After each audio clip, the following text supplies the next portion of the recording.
Powered by the Montana Television Network. The 10 o'clock news continues on KPAX, Montana's news leader. Montana has some pretty low crime rates, but our correctional system continues to grow in size and cost.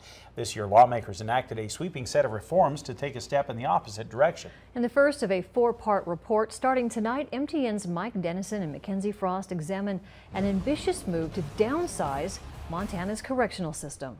Montana has 15,000 criminal offenders under its control, and unless something changes, that amount is projected to grow in coming years. But in a bipartisan move, state lawmakers this year adopted plans meant to reduce that number by at least 2,600 people over the next 6 years and save $50 million or more.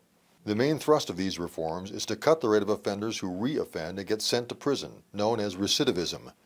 Among other things, that means more targeted treatment for most offenders and a clear path to serve their time and get out of the system.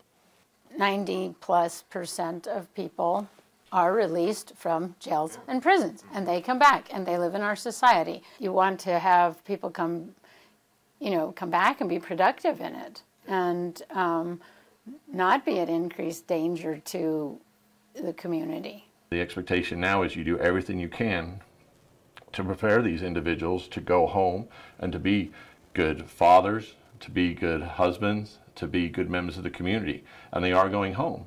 Key changes include customized goals each offender must meet in order to be released or end their supervision. A full-time professional parole board with consistent guidelines for paroling inmates that meet those requirements. More supervision of high-risk inmates and less for those considered low risk. Removing offenders from supervision if their record is clean for a certain time.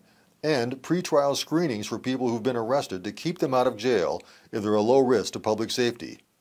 What we're trying to do is reduce the pressure on jails and save those spots for people who really deserve them. Don't put people in jail for dumb stuff.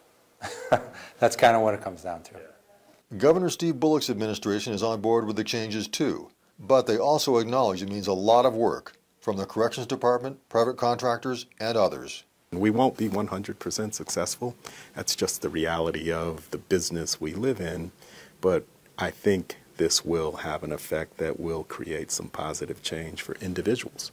And if we can keep fewer people in jail, then I think this community will benefit from it. Make no mistake, the state and its correctional system is taking on a big task, and we won't know for at least a year or two whether it's successful. Reporting from Deer Lodge, Mike Dennison, MTN News. Tomorrow we'll take a look at the newly configured parole board. Health Watch is next. We'll show you a new app from Uber that will get your local food delivered to your house. And school buses are back on the road. Law enforcement helps us brush up on proper safety when you see one of those things. Coming up after the break here on KPAX.